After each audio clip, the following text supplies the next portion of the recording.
Seorang Ayah. Bersama saya Paulus Wiratno dalam acara Making Life Better. Saudaraku, sekali lagi saya sungguh bersyukur kepada Tuhan karena hari ini masih diizinkan untuk menjumpai semua sahabat yang sedang mendengarkan Making Life Better, baik lewat radio maupun lewat smartphone saudara. Dan kebahagiaan saya tambah lagi ketika mendengarkan kesaksian-kesaksian dari para pendengar yang sungguh diberkati oleh Making Life Better. Saya mendengar dari Pulau Sabu ada keluarga yang begitu diberkati, begitu hidupnya diubahkan setelah mendengarkan Making Life Better. Itu sebabnya saya rindu sekali mengajak semua sahabat ketika saudara diberkati dengan program ini dan ada kesaksian-kesaksian yang menarik, kirimkan saja lewat email ke pauluswiratno@yahoo.com atau paulusw@imercy.org. Dengan senang hati saya akan membacakan kesaksian saudara dan memberkati yang lainnya. Khusus untuk sahabat yang barangkali sudah punya akses smartphone, mungkin pakai Samsung, Nokia, pakai iPhone atau pakai tablet, iPad dan sebagainya, saudara sudah bisa mendownload aplikasi yang namanya Making Life Better. Dengan gratis, saudara bisa mendengarkan Making Life Better di HP saudara atau iPad saudara. Amin. Nah, topik kali ini adalah mengenai doa seorang ayah. Untuk para ayah, seberapa sering Anda berdoa buat anak-anak saudara? Saya hampir tiap malam dalam doa saya menyebut ketiga anak saya dan anak-anak saya yang lain yang ada di panti asuhan. Nah, saudara-saudara, secara umum saya berdoa dan doa saya mirip seperti doanya Rasul Paulus. Seperti yang ada di kitab Efesus pasal 3 ayat 16-18. Aku berdoa supaya ia, dalam huruf besar yaitu Tuhan, menurut kekayaan kemuliaannya, menguatkan dan meneguhkan kamu oleh rohnya di dalam batinmu. Sehingga oleh imanmu Kristus diam di dalam hatimu, dan kamu berakar serta berdasar di dalam kasih. Aku berdoa supaya kamu bersama dengan segala orang kudus dapat memahami betapa lebarnya dan panjangnya dan tingginya dan dalamnya kasih Kristus. Oh, saudaraku, ini sebuah doa yang luar biasa dari seorang ayah untuk anak-anak rohaninya. Dan kebenaran ini bisa diterapkan untuk siapa saja, di mana saja. Jangan lupa waktu kita berdoa, salah satu isi doanya adalah supaya oleh rohnya Allah menguatkan manusia batiniah kita, atau inner man, atau jiwa kita dikuatkan.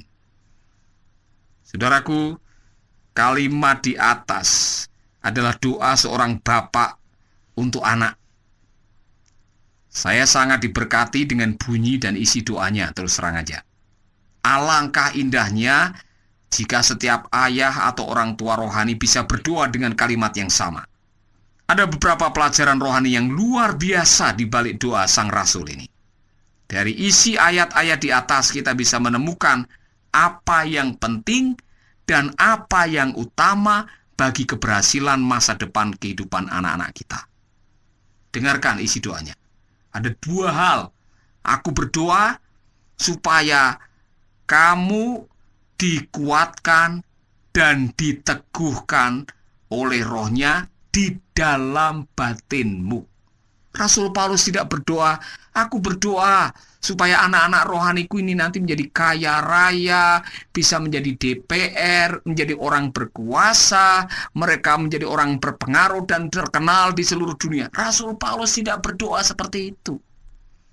Dia berdoa supaya batin kita selalu teguh dan selalu kuat.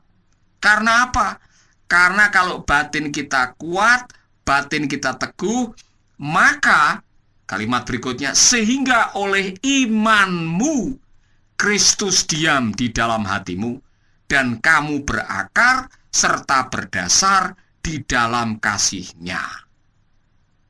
nampaknya kekuatan batin itu memampukan kita, menguatkan iman kita, sehingga kita menjadi pengikut Kristus tidak hanya kulitnya, bukan hanya pengakuannya, bukan Kristen KTP, bukan yang kelihatannya memuji Tuhan, rajin ke gereja, tapi kelakuannya tidak mencerminkan ajaran Alkitab. Bukan itu.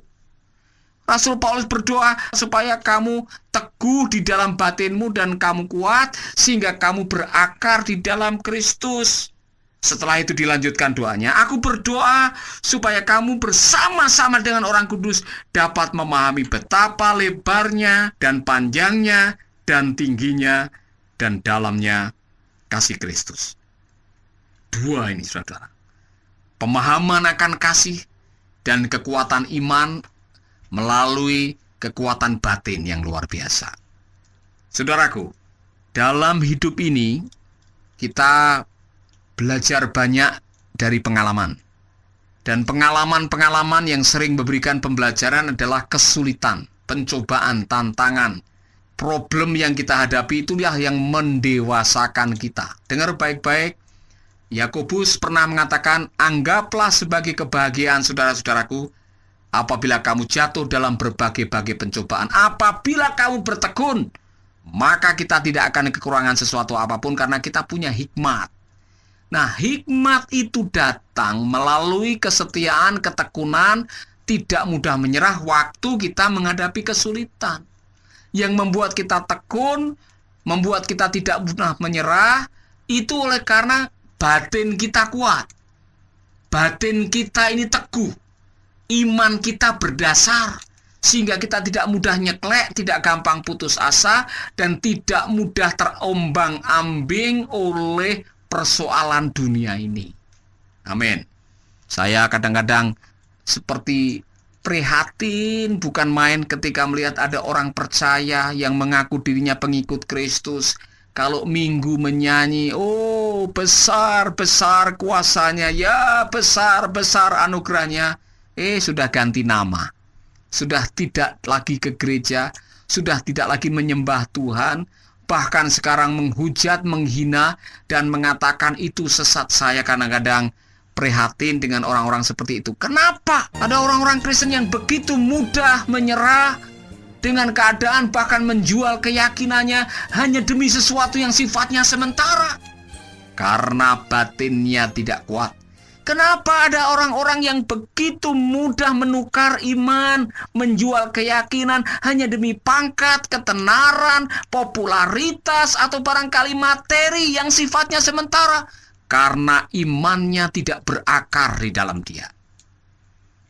Oh, saudaraku, kalau saya bertemu dan mendengar fakta yang seperti itu, saya kadang-kadang ngelus dodo, ya Tuhan, jadikanlah saya, hamba-Mu ini dan pelayanan Making Life Better ini menjadi berkat, sehingga bisa menguatkan iman.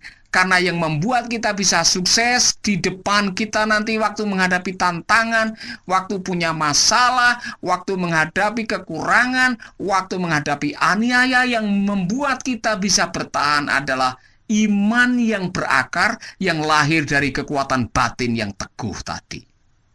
Mungkin ada di antara saudara yang sedang goyah imannya, karena saudara harus memilih antara materi atau Tuhan, antara menyenangkan manusia atau menyenangkan Allah, antara yang sementara atau yang kekal abadi. Saudara sedang memilih. Mungkin saudara melihat, menyaksikan orang-orang yang begitu mudah berbalik dari imannya karena mereka tidak punya kekuatan.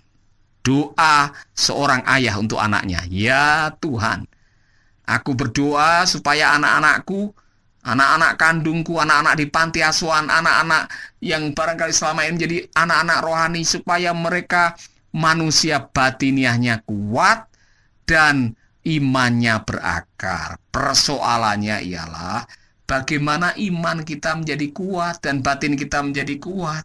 Hanya satu yang bisa menguatkan manusia batiniah, saudara: kebenaran firman Tuhan. Amin. Saya masih ingat pada waktu saya terjepit hidup di pengungsian selama 10 hari di pangkalan Angkatan Laut Halong, Pulau Ambon. Makan susahnya bukan main. Untuk dapat nasi putih harus ngantri 4 jam. Tinggal dengan 15.000 pengungsi lintas agama dalam situasi yang berbahaya. Oh, saudaraku, kalau tidak kuat mentalnya, kalau batinnya tidak kuat waktu itu, kita bisa menyalahkan Tuhan, kita bisa menyalahkan situasi, kita bisa menyalahkan pemimpin organisasi atau leaders atau pemimpin yang ada di atas kita. Dengan pertolongan Tuhan, saya tidak melakukan itu. Karena saya tahu ada ayat kebenaran firman Tuhan yang pernah saya baca, yang pernah saya dapatkan, yang mengatakan seperti ini. Sebab Tuhan turut bekerja sama dalam segala perkara untuk mendatangkan kebaikan. Iman saya kuat karena saya punya landasan yang kuat, yaitu kebenaran firman. Sehingga dalam situasi yang sangat genting sekalipun, saya merujuk kepada kebenaran itu. Dan batin saya kuat, sehingga saya bisa bertekun menghadapi segala sesuatu. Peristiwa yang berikutnya terjadi pada waktu saya harus tinggal 3 bulan di Singapura oleh karena harus menjalani terapi penyembuhan kanker sinusitis. Secara manusia saya khawatir. Secara manusia saya tidak sanggup, tidak punya uang untuk membayar semua biaya perawatan. Tetapi iman saya mengatakan bahwa Allahku akan mencukupkan segala keperluanmu. Itu saya yakini. Sehingga manusia batinnya saya kuat, saya tidak goyah menghadapi tantangan, dan semua bisa diselesaikan dengan keajaiban yang datang dari Tuhan. Itu 2 contoh dari sekian ribu pengalaman iman yang datang dalam kehidupan atau sekolah kehidupan yang saya jalani. Saya tidak tahu dengan situasi saudara. Yang saya rindukan ialah anak-anak kita ini memerlukan contoh-contoh pengalaman iman, sehingga mereka bisa belajar, bisa melihat bahwa aku bersyukur sepanjang hidupku, aku memiliki seorang ayah yang punya iman yang kuat. Oh, saudaraku, saya nanti ingin mendengar pada waktu saya sudah meninggal dunia, mayat sudah ditaruh di peti kematian. Sebelum diberangkatkan ke makam, saya mengharapkan anak cucu saya berdiri mengelilingi peti itu dan berkomentar, saya bangga memiliki papa yang punya iman yang luar biasa. Atau mungkin cucu saudara bercerita kepada teman-temannya, saya punya opa, saya punya kakek yang imannya luar biasa, dan saya belajar daripadanya. Hari ini saya bisa kuat, bisa berhasil, bisa bahagia hidup saya karena saya telah belajar mewarisi iman orang tua saya. Oh, saudaraku, itulah yang saya rindukan. Sudahkah kita berpikir sebagai seorang ayah bahwa kita punya tanggung jawab moral untuk mewariskan iman? Kalau tidak, mulailah mendoakan dari sekarang. Doakanlah supaya anak-anakmu kuat. Doakanlah supaya batin mereka teguh, batin mereka kuat, sehingga iman mereka berdasar, berakar, sehingga mereka tidak mudah diombang-ambingkan oleh ombak kehidupan, dan mereka tidak pernah menukar keyakinan dengan yang lain. Amin, saudaraku. Ini tanggung jawab kita semua. Saya mau mengajak kita semua jangan lupa mendoakan anak-anak saudara. Selain doa-doa yang lain untuk sekolah, untuk masa depan, untuk perjalanan hidup mereka, untuk jodoh mereka barangkali, doakanlah agar mereka memiliki batin yang kuat dan iman yang berakar di dalam Tuhan. Selain berdoa, jadilah panutan dalam iman untuk anak-anak mereka. Saudaraku, saya mau berdoa buat para ayah khususnya yang sedang mendengarkan program ini, dan saudara mengatakan, benar Pak Paulus, saya tidak nyangka, saya jarang berdoa, saya kadang-kadang cuek, tidak peduli dengan kehidupan rohani mereka. Hari ini mari kita berdoa. Bapa kami di dalam surga, kami berdoa agar para ayah, para orang tua punya sebuah komitmen kerinduan untuk berdoa bagi anak cucu mereka supaya memiliki kekuatan iman, memiliki kekuatan dan keteguhan batin, sehingga mereka tidak lari dari iman dan tidak pernah menukarkan iman dengan yang lain. Ampuni atas kelalaian kami, yang kadang-kadang kami tidak melakukan peran dan tanggung jawab kami sebagai seorang ayah atau seorang ibu. Jadikanlah keluarga kami, keluarga yang takut akan Tuhan dan melayani Tuhan. Di dalam nama Yesus kami berdoa. Amin. Tuhan memberkati saudara. Jangan lupa dengarkanlah Making Life Better. Sahabat, Anda baru saja mendengarkan program Making Life Better. Hubungi kami di 0811-3901-144 atau 0811-3901-140. Mari dukung pelayanan Making Life Better melalui rekening BCA 6690030525. Sekali lagi, 6690030525. Atas nama Paulus Wiratno. Terima kasih, Tuhan Yesus memberkati. Making life better, bikin hidup lebih baik.